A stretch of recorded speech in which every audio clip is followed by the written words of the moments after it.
nga ba ang pinalulutang ng iba? Anong katotohanan sa pinalulutang na... Kasi pati ikaw pumatol last year, di ba? Plus lately, sabi mo kasi yung director ng GMA7 may hawak na script ng What's Wrong with...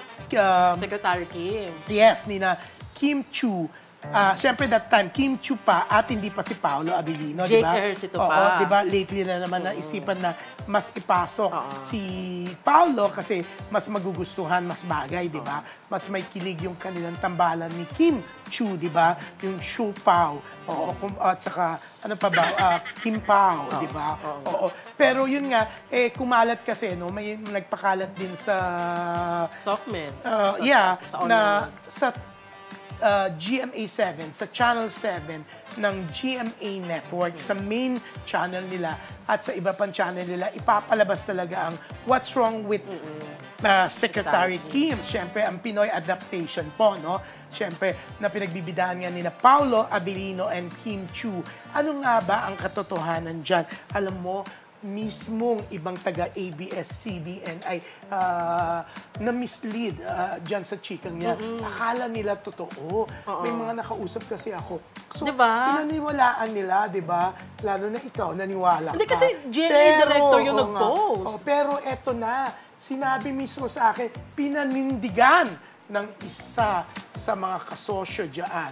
Ayoko na sabihin kung ABS ba o sa View, isa sa top executive. Yan. Kakausap ko lang, di ba? Siyempre, inilabas na natin sa Abante yan. Pero yun nga, wala raw katotohanan. Definitely, it's not true na ang What's Wrong with Secretary Kim ay ipapalabas sa GMA Channel 7, no? At sa iba pang mga channel nila, no? Ng Kapuso Network.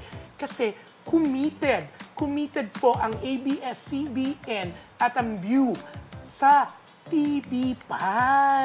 So sa TV5 daw talaga ipapalabas ang What's Wrong with Secretary Kim, Pinoy adaptation na pinagbibidahan. Siyempre nila Paolo and Kim. Yan, maingay ang punto. Parang nanonood ang mga ano ngayon. Marami nagme-message. So, ay, eto. Yan. Di ba may mga nagme-message? Sa katunayan niya, pinag-uusapan sa X na dating Twitter, yung pag-e-ere ng What's Wrong with Secretary Kim sa GMA. Kasi may nagsabi kasi na inang proyekto ng ABS-CBN ay parang tatlong proyekto ng ABS-CBN ay mapapanood sa GMA. Oo, yun ang sinasabi. At ang marami nga nag-ano na What's Wrong with yung Secretary Kim yung isa. Pero yun nga, nalaman ko nga na it's not true. Lalo Narinig mo naman habang eh. kausap ko, di ba? Yes. Talagang pinaninindigan talaga ng kausap ko na it's not true. Diba? Pero matagal-tagal pa yan kasi ano pa lang tayo, nasa episode 12 something. Parang ganun pa. Kasi di ba parang 40 plus pa yung episode ng What's Wrong with Secretary Kim. So mga ilang linggo pa yan. So after nun, saka nang i-air sa TV, yung teleserye version. Pero parang teleserye na rin kasi yung cut ng What's Wrong with Secretary Kim sa View eh. 20 minutes lang kada episode. So ayun. At least manilaw na ngayon, di ba? Nasa TV5 at hindi sa GMA ere ang teleserye version ng What's Wrong with Secretary Kim. So, kahit isa sa host ng It's Showtime, si Kim Chu, kung sakasakali, pero wala pa raw eh.